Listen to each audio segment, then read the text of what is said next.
Hi guys, so let's talk about the current ratio. So we all know that when we are talking about the current ratio, the formula is the current assets in the numerator and the current liabilities in the denominator. But we also need to understand some of the hidden facts of this current ratio. What does the textbook tell us? They tell us higher the ratio it is better for the company. Choose a company having a ratio of more than 1. But the reality is, try to understand it in a more conceptual way. Having a ratio of more than 1 is completely fine. But it can happen that you are analyzing a sector or a bunch of companies in which the current ratio of neither of the companies is more than 1. So what are you gonna do in that situation?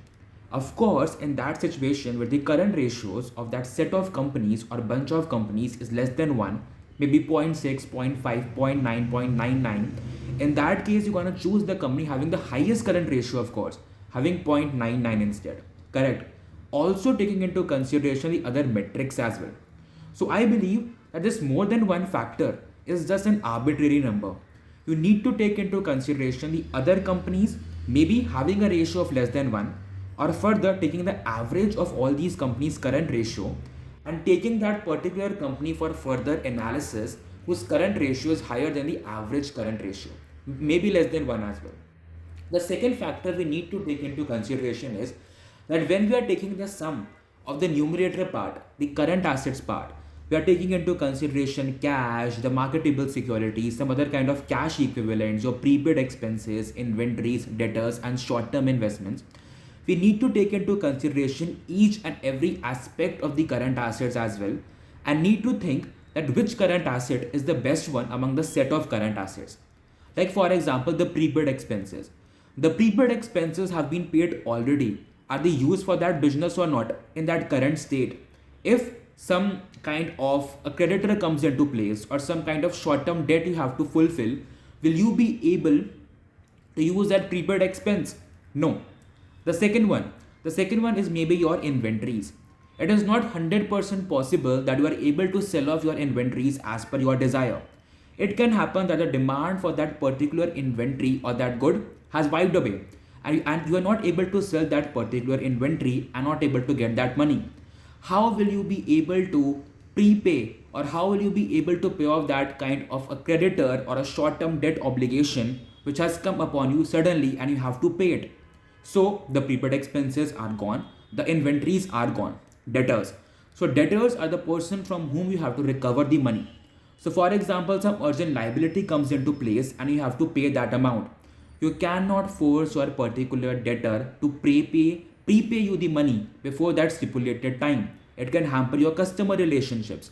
Correct. Also, like when you're talking about your short-term investments or marketable securities, the you might not be able to get them liquidated in less than 1 day.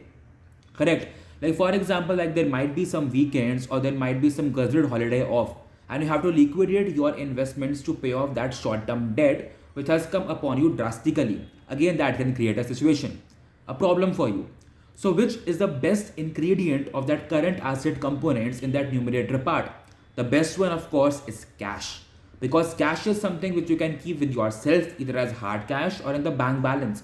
You just have to withdraw that balance or that cash which you might have with you in your wallet or somewhere in your reserves and all that stuff. You can use that cash to pay off those current liabilities or that short term obligation that has come upon you. So the most important ingredient in that current ratio or the numerator part in the current asset component is your cash. A firm might have nothing with itself, but the firm must have cash. So take a note of this. The current ratio might still be higher, and I'm repeating this point. The current ratio of a company might still be higher if the current assets are higher, but the cash is low. It can happen the debtors are high, the prepaid expenses are high, the component of inventories are high, the short term investments are high, and the other current assets might be high, but the cash might be too less. Even in that situation, the current ratio might appear to be too high and you might choose that company. No, you have to see how much cash component is there. A firm might not have inventories, debtors, or prepaid expenses, but the cash must be there, or the cash must have the higher amount or the highest quantity in that current ratio.